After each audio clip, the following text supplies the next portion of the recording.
Blog Talk Radio. Good evening, everyone. Me, Jonathan Alexander. I'm here to host my show, Life, Laughter, Happiness. Today, our guest is going to be Tara Reed, Playboy personality and producer and webmistress of TaraReed.com.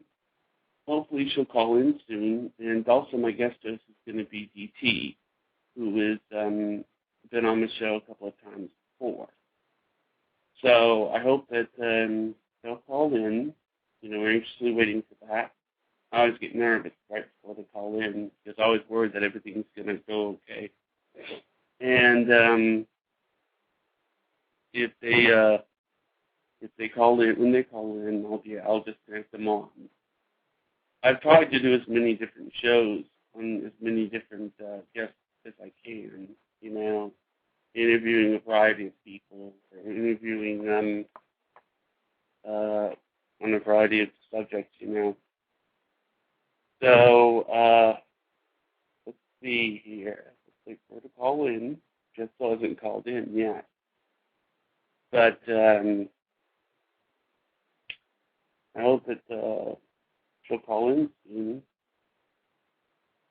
Let's see. I tell you what. I'll try calling.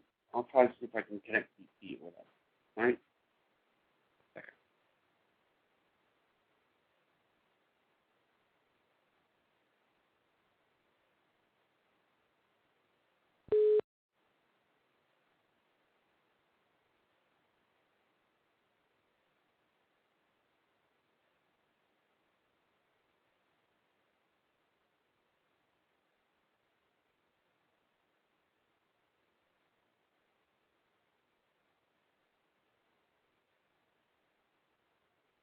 Go ahead and connect me.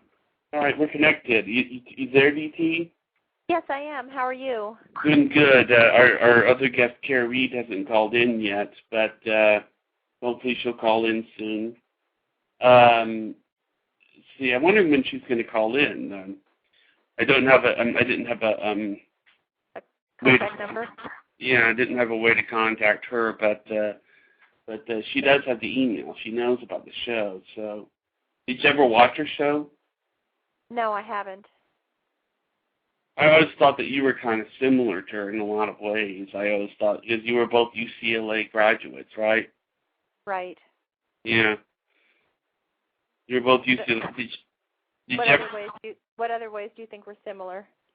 You're both UCLA graduates. I think that, you know, the impression I get is that you're both kind of men's advocates in a certain way. I mean, she sort of lets men feel a little more liberated in a way, and I think in a way you sort of do the same thing. Does that make sense? Yes. You know,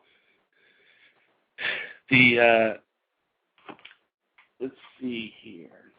I'm going to try emailing her and seeing if she's having problems calling in. Should I email her? Yes. Okay.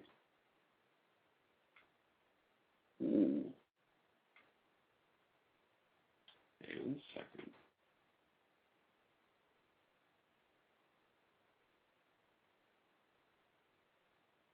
Because we never, let's see here. I always get nervous the first couple of minutes of the show, worrying about whether or not the guest is going to call in.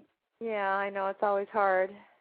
I mean, you know, or if I know some hosts just let them call in like 10 minutes early. That way you take that fear out of the way. Right. That's right. I always love it when you come on. You had wonderful additions to the show. Thank you. You know, the computer's sort of lagging, it seems. I'm sure it's nerve-wracking to juggle all this the first few minutes. Okay, I've got a call. So. Oh, good. Is that her? No, it wasn't. No, it was weird. The person hung up. Stopped. Huh. Let me see. Let's see here. Okay, let me try again. Let me try. She just emailed. She just. Oh, good. So.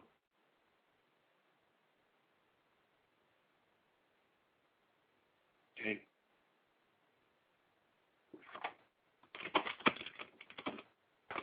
Okay.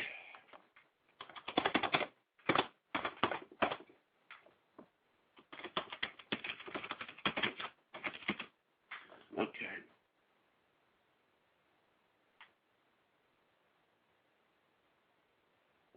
She said she just called now, and then that was her. So. Okay. Are you calling from the Blog Talk phone number or from your cell phone? I'm calling, let's see,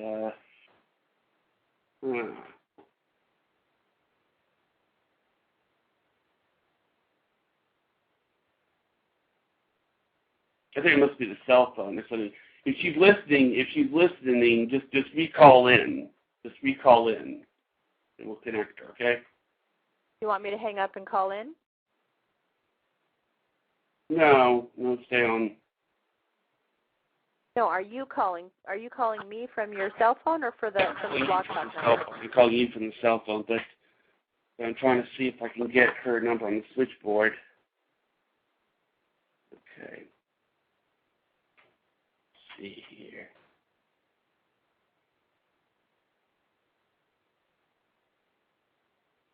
Come on.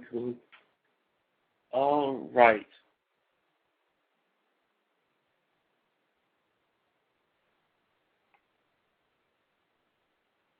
Okay, here she is. I'm trying to connect her on the air. You there? I'm here. Are you there? Yes, I'm sorry about that. Hi. I've been listening to you on my phone. Cool. Well, I wanted to introduce the two. This is Tara Reed. This is DT. DT, this is Tara Reed. Hi, Tara. Hi, DT. Nice to meet you. You're both very similar. That's why I wanted to have you on the show. Because, you were both went to UCLA. Did you know that? Yes, you told me. I was yes, Final Four. I hear we're going to get a whole bunch of great additions to the football team this year, which will be good. Yay. Good coaches, good defensive coordinator, something to that effect. Uh-huh. But yeah, I was a theater, film, and television major there back in the day. I graduated in '93. I really liked being there. There was something very, very great about being in California. I was watching actually a UCLA football game with my dad in Idaho in an ice storm, and I said, I need to get out of here. When I go to college, I'm going there. I didn't really know where there was, but there was a lot of shiny, happy people in sunshine, and I was like, that's where I'm going. That's cute. I love that. And if Bruin's outfit colors were cuter, I liked the blue, so that's how I figured out how to go to UCLA. That and Princeton wouldn't let me in. Let me ask you something. You're host of Playboy Radio. Is that it? I sometimes guest host on Playboy Radio. I host a Playboy TV show called Sexcetera. I've hosted it for 8 years. We just finished our last season. I produced the last 2 seasons of the show, and now I've moved on to produce 2 other shows for Playboy TV. One of them is Naked Happy Girls, where we have photographer Andrew Einhorn shoot beautiful women who aren't models, who are, ordinary, average, everyday, beautiful women of all shapes, sizes, colors, different ages, for his coffee table book, Naked Happy Girls. And what we do is we profile each girl and find out who they are and what makes them tick and why a beautiful, smart woman agrees to pose nude and how is it empowering for her, what does she get out of it, and why is it fun to be naked and happy? What actually got you started in doing this? Why did you start doing this? Why did I start doing Playboy shows? Yes. Well, maybe because I'm a naked, happy girl. I've always been very open with sexuality, and I also felt very much a need to kind of rebel against some, backward ways of society, and I always felt kind of the calling to demystify perversions, say that it's okay to like sex, want sex, whether you're a man or a woman, to whatever preferences you have as well are okay, and to educate people, kids in school. I was not allowed to take sex education in school. I had to find out everything for myself. It was banned in the, county that I was in because of, religious reasons and all these things. So to really just be a proponent of safe, consensual sex between adults and to be a happy face on that. Do you have anything to add, TT? Would you say that you did that based on being like a rebel because maybe the area that you grew up in or the household that you grew up in was a little repressive or what have you? Yeah, I think the rebelliousness nature started me, and then once I was in it, it was more about how can I raise the consciousness level of where I am.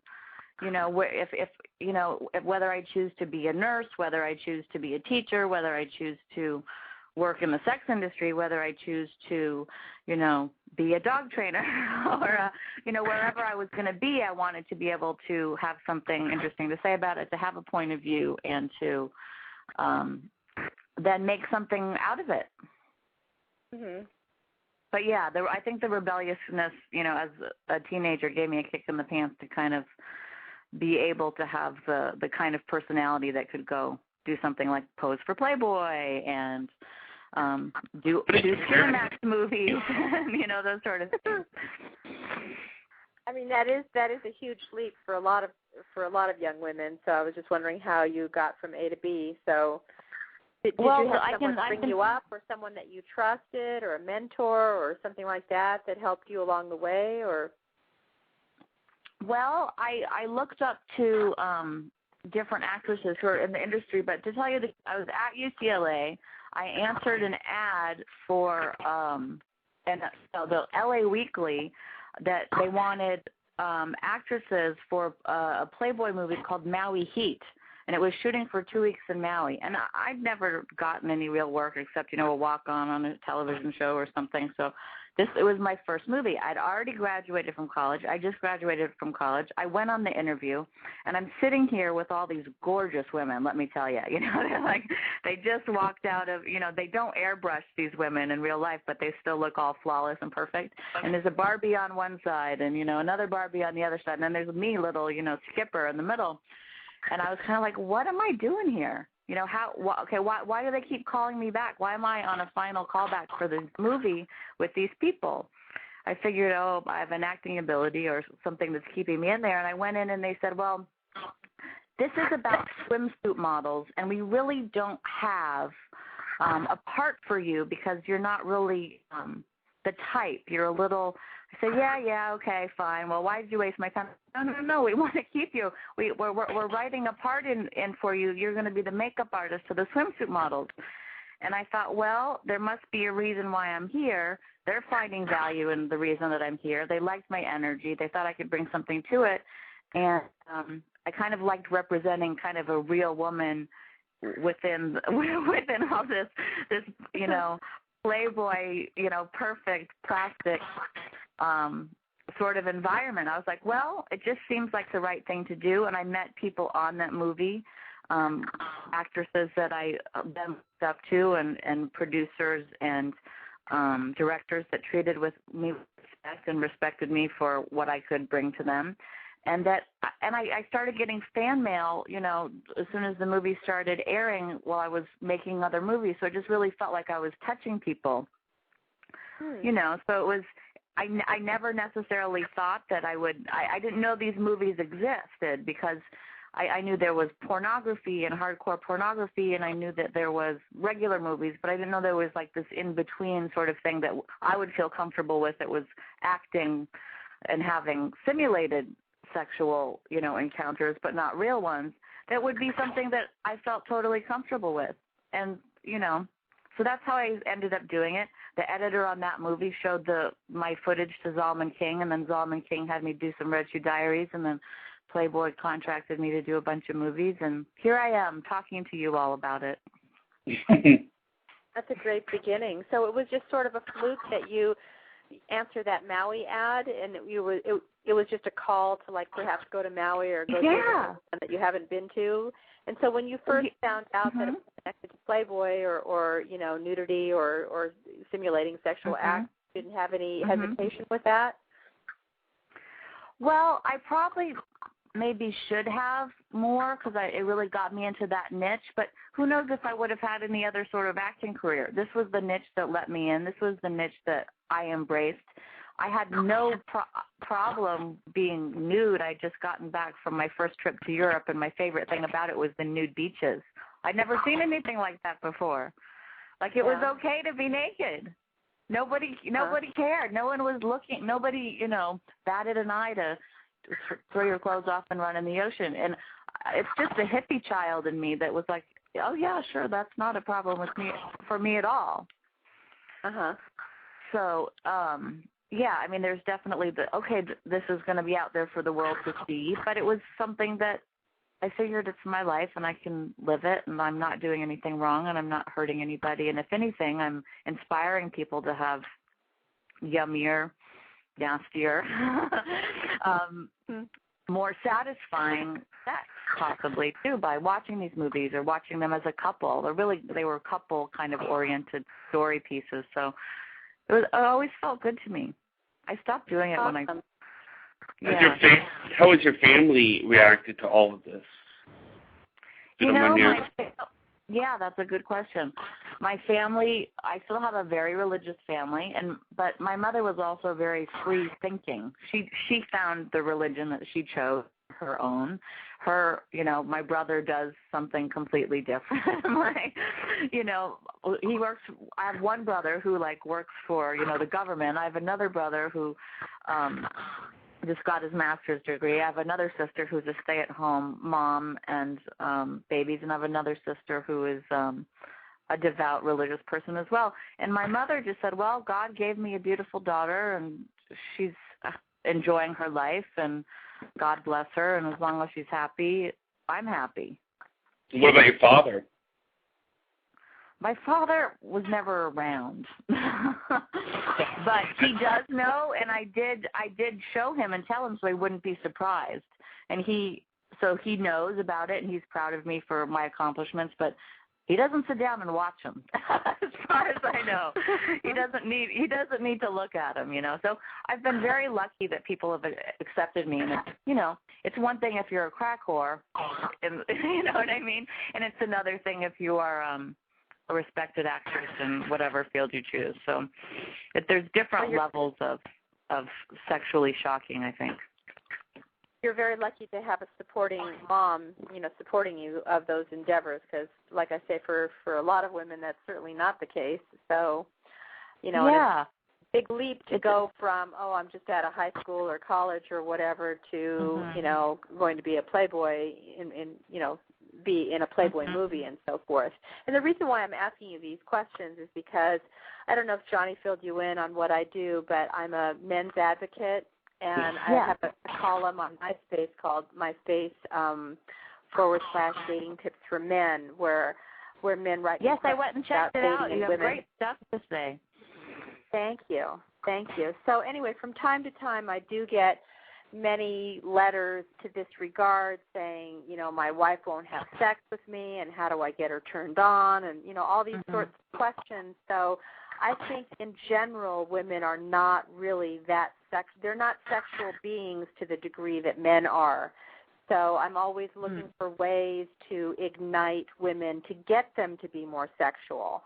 And, I give my tips to the men on how to make that happen. So I think you were just really super lucky that you just, you were comfortable with your body. Like you said, you went to Europe and the nude beaches, and your mom was supportive. But, a lot of people don't have those avenues. And, through strict upbringing or religious background or social mores or what have you, we live in a very strange country in that every single second of the day through the media, sex is, shoved down our throat, literally and figuratively. but it's all this big giant taboo. So it's not as open as it is in Europe. I agree with you. For those of us who have gone to Europe, they're just much more relaxed about sex. It's not so taboo and so like foreign and off limits.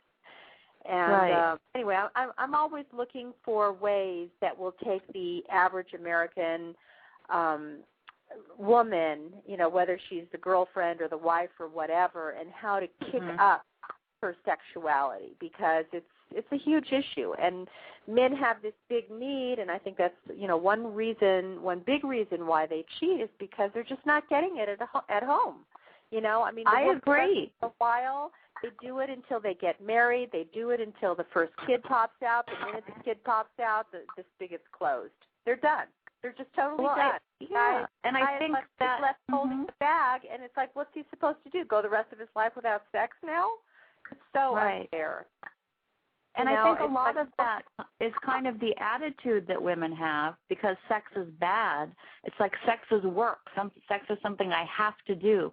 Sex is not about me feeling good or expressing myself. Yeah, it's a chore. But so I always, and I'm not a psychologist, and I don't know how to get through these blocks of women, because some people can just get rid of them, and I went to extremes to do it. I rebelled in a big way.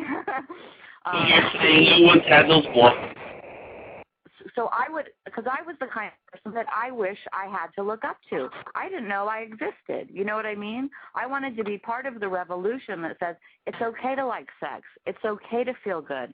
It's okay to, be, a little dirty or talk nasty or ask for what you want, or all these things that are like so taboo, and to kind of be that role model that I didn't have growing up.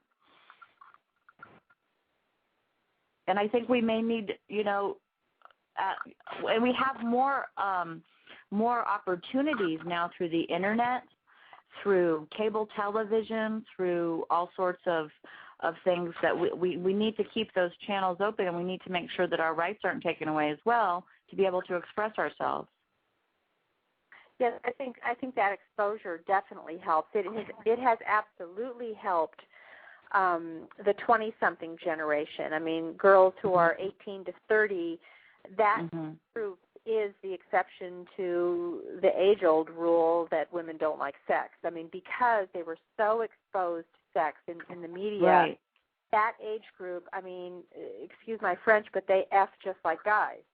I mean, they're not interested in relationships or commitments or whatever, a one-night hookup here, one-night hookup there. They're totally down for all of that stuff. So they are the exception to the rule. So I'm trying to see what I can do to ignite the fire for the women who are above 30 that don't have this mentality, that perhaps are still laden with the taboos and, oh, it's a duty or a chore or what have you, and they're just not turned on by sex. Now, granted, not all of it is their fault. Not all men are, as we know, are attentive in bed or patient in bed, and a lot of that selfishness will translate into why she would rather watch her favorite TV show than do you.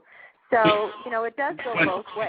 Yeah, it's like one thing, sorry to interrupt, but one thing that DT put on a website was, and I think I brought this up like the other day, it's called The Kiss That's Not Fair. And the reason I bring that up is that I love this particular spot on a woman's body. It's when you kiss a woman on the back of the neck. And I think well, you described it in a certain way, right, DT, or something? Yeah, I guess you call it like erotica style of writing, where I describe that happens to be one of my favorite kisses, is the kiss on the back of the neck, and I had like this whole like fantasy sex scenario revolving on, here I am minding my own business, washing the dishes, and up comes my guy, and the whole thing starts with the kiss on the back of the neck. And of course, it escalates from there. It's not X-rated or what have you, but it's as close to X, pushing the limit as you can. So, and I think articles like that do ignite women, because I think women in general are not physical or is not as physical as men are.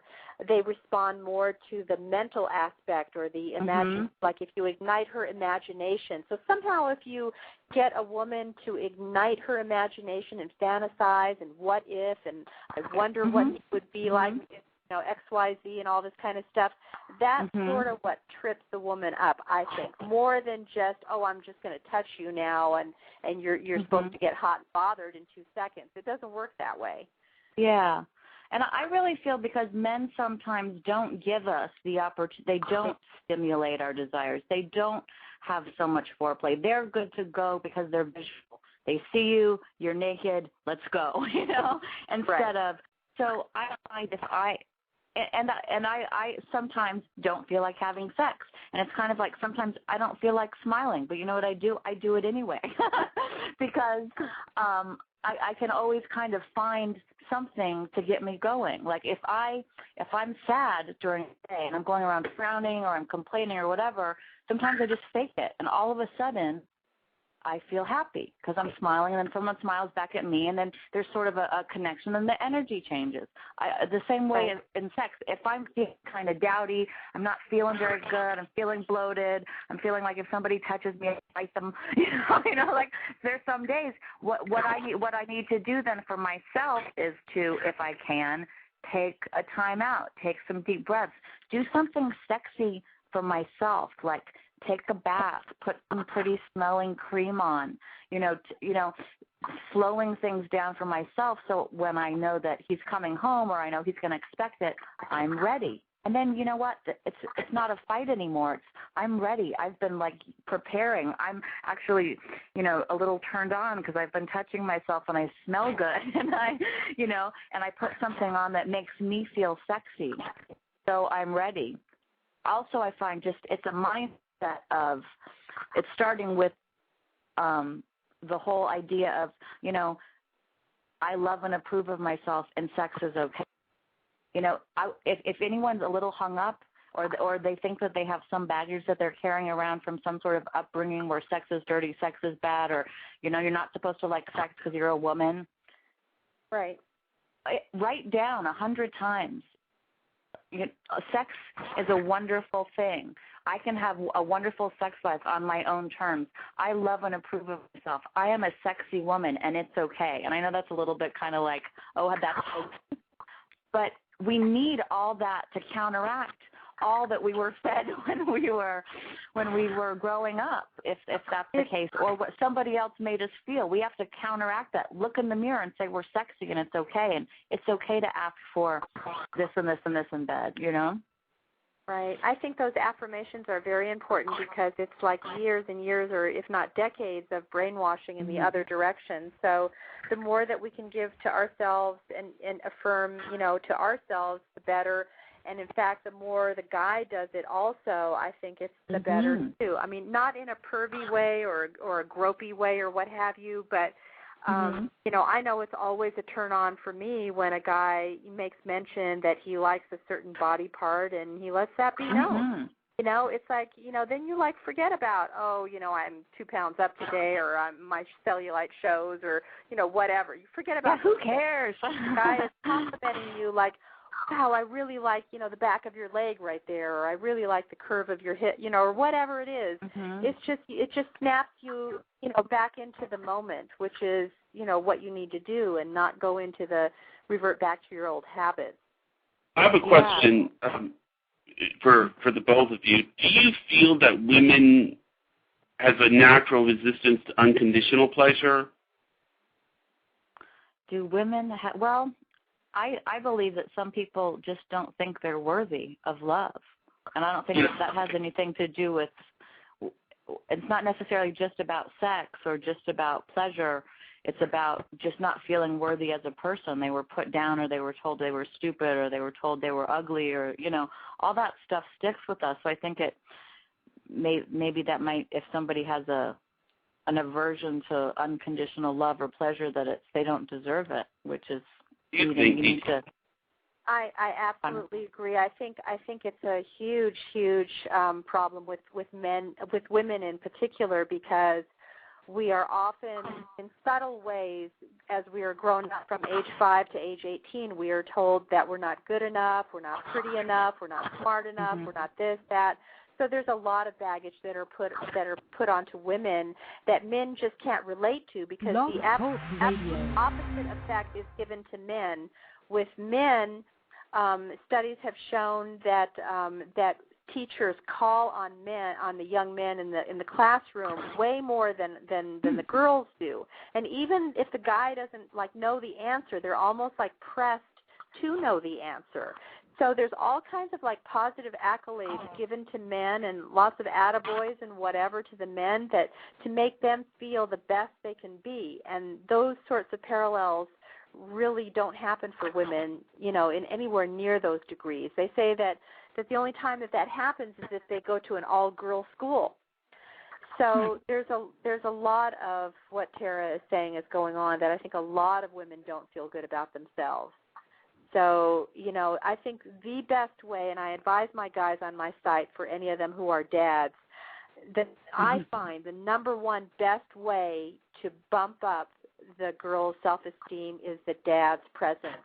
I think the dad, from the ages that the girl is between the ages of 12 and 16, are so crucial. Those are the ages that she's going through puberty. Her body is changing, her mind is changing, her hormones are changing. During those ages, it's so critical to have the dad present in her life. And if she can have a good relationship with the dad, there's a very good chance that she'll have a normal outcome in the future. But if that's not happening, it's really hard. It's really hard to buck all that negativity that she's been bombarded with.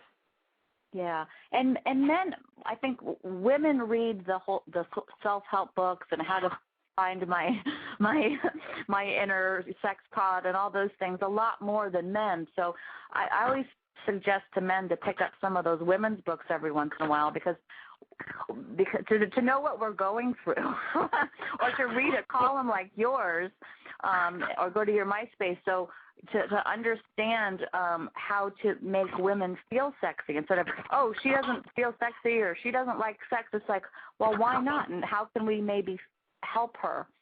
So whenever anybody has called in the radio show or asked me personally, I say, go pick up one of the, Greg Berent's book or a column like yours.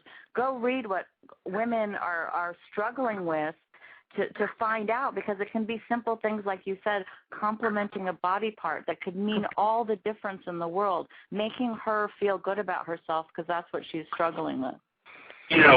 One time, I was going to tell a story. There was a guy, I was in the lunchroom at the college, and it was right before I was about ready to graduate, so I never really got to know the girl.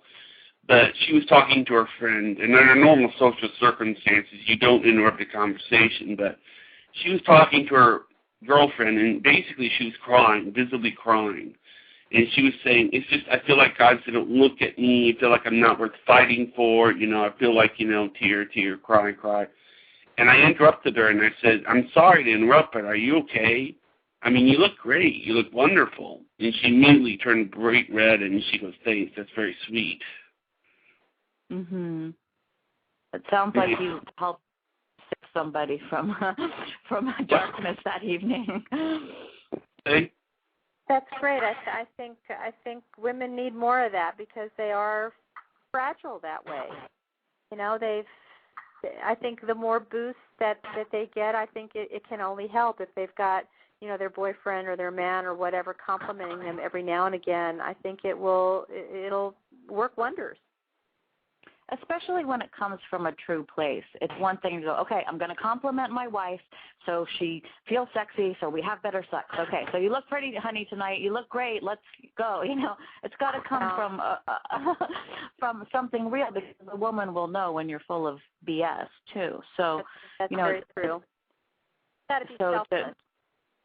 Yes, but it's not about so you can get her into bed necessarily. It's about really seeing her true beauty, so it's reflected back to her. Absolutely. So do people call into the show? What happens on this show? They do call in. They do call in. We have call in sometimes. You were given the basically same guest number as the guests who call in. Mm-hmm. So if someone were to call in, they would appear on the switchboard, and then I would connect them. What a great thing. I'd never even known about this whole, Blogspot radio, this whole thing until you contacted me to be on the show. And I was looking around. I was listening to your show. I went on some other links. What a wonderful forum to be able to freely on the Internet communicate ideas and to find other people and to talk about anything you want. It's great. Yeah. It is great. It's sort of like the audio version of the Internet. It's just...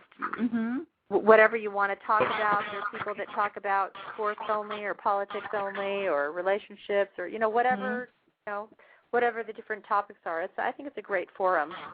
When I made the show, I interviewed DT for the first time. I don't know if you've ever met Howard Stern. You ever met him? Yes, I was on his show. I've been spanked by Howard Stern. You think of Howard Stern, but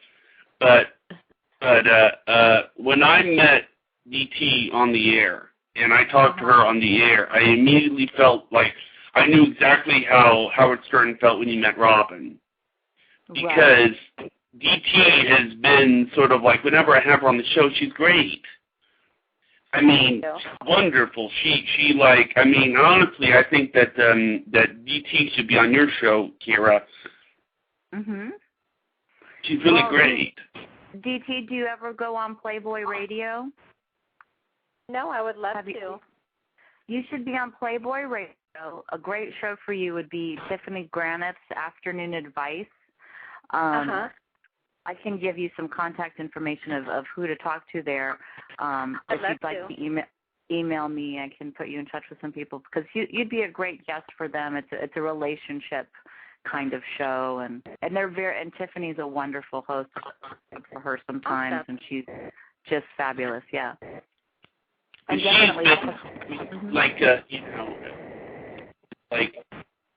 been the biggest help with me with my show. I mean, whenever I have romantic advice, I go to DT. And she seems to know what she's talking about. Yeah. Thank you. Thank you. I'm a little bit in the media. I'm a little bit in the media also, and it's like when I get done with the TV show or whatever, it's just so nice. I mean, I wish I had like a coach on the side saying, well, how did I do and what could I change? I'm always thinking about how could I make this better and was this part effective and was it so it's not. I kind of do that with Johnny. Like after the air, I do like a Monday morning wrap-up thing. And, That's great. It's kind of That's nice. Wonderful. I mean, I wish I had that for somebody like, on my show, but, it's nice. I figure, I'm a giving person, and it may not come back in directly in a certain way, but you get it, on the back door from another way. So I always feel it's nice to extend a helping hand. Yes, and it's nice to have a sounding board, and it's always nice to exercise your muscle, too, of just being in different platforms and talking in different genres and being able to speak to interesting people in a diverse setup here. So I really enjoy talking to you and meeting you, DT, and I hope that your show, Jonathan, continues to grow and get good people on. Okay. And I hope that you there? Yes, we're here. Yeah, I hope that the two of you stay in touch. Yeah. We should for sure. And I also wanted to mention for anybody who comes and listens to the show that I have a new series on Playboy TV that is really inspiring to couples. It's a couple-based show. It's called 69 Sexy Things to Do Before You Die. And we have 3 couples who are traveling all around the world, going to different exotic resorts, different adventures, and then some things that you can do right in your own home. So it's all about finding fun things to do with your significant other lover. And I hope that it is something that makes everybody feel sexy and want to go do some fun things with their husband or wife or boyfriend or girlfriend. That's great. Is it okay with you if I give DT your email? Yes, that's totally fine. Okay, good. All right. Well, it's great to have you on, and I'm sorry about the technical problems in the beginning. No problem, not at all. It was great speaking to you. All right. Bye-bye. Bye-bye. Much luck in your show. I hope everything goes well, and contact me if I can do anything for you.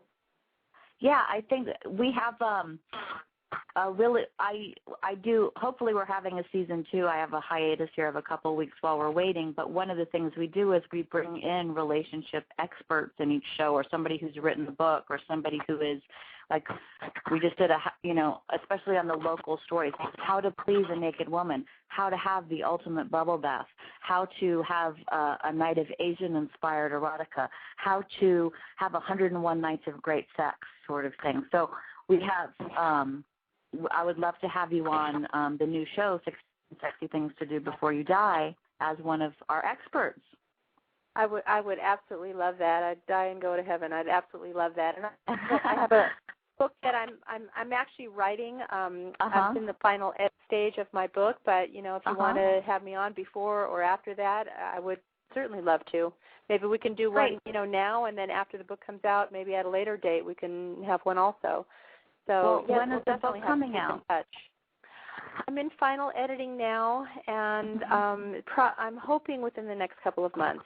So right, because it takes that much time to edit our shows. So if we start shooting again in June, your show probably wouldn't air till the fall. So it would be out. It's great. Okay. But go to playboytv.com. And then it'll say shows, and it'll go to 69 Sexy Things to Do Before You Die and check it out. And you'll see what we do is we have a how-to page with all the people that we profile or who's an expert or the places that we go. They get a link off the Playboy TV site so people can watch the show and then go to the site and figure out how to buy the book, go to the website, go to the resort, any of the things. So it's a really good interactive how to keep your sex life lively show. That's awesome. And are you in front of the camera or behind the scenes producing it, or what I'm the supervising producer. I'm the supervising producer of this series, which means I'm in the office a lot, but I am luckily hands-on and picking the stories. I also write and segment produce a few on my own. I hand-picked some this year. I did a tantric retreat in Maui. I did the Aurora Borealis in Alaska, and I did a yoga retreat to a clothing optional place in Tulum, Mexico, because those are things I wanted to do. So I sit in the office a lot, and then and I also worked with a Kama Sutra company to do the ultimate bubble bath, which was really beautiful. Are you here in LA that everyone also? Can do. Yes, I am here in LA. Oh, so am I. So I'm on the west side in LA. That's awesome. Great. Well, it's lovely speaking to you both, and I hope people enjoyed the show. They did. I'm sure they did. All right. For having you both. Bye. Bye. Bye now. Bye. Thank you, Johnny. You're welcome. We'll talk to you soon.